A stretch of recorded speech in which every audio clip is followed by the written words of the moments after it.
ভারতের একজন অহিংসবাদী নেতা ছিলেন গান্ধীজি।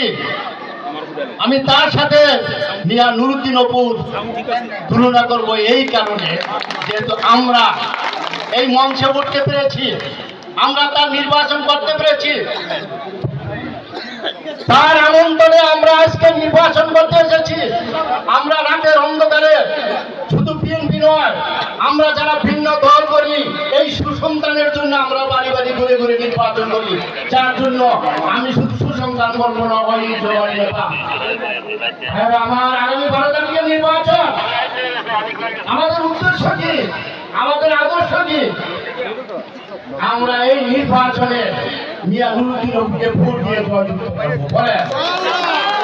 বলেন আল্লাহর কসম খেয়ে বলেন, আপনারা 12 তারিখে ভোট দেবেন কিনা? শুধু আপনারা ভোট দিয়ে দেবেন না, আপনার স্ত্রী সন্তান, আপনার আশেপাশের আপনার প্রতিবেশী প্রত্যেকে সেই দিন ভোট রাত্র থেকে শুরু করে প্রত্যেকে সেন্টারে নিয়ে আসবেন এবং ভোট দেওয়ার চেষ্টা করবেন।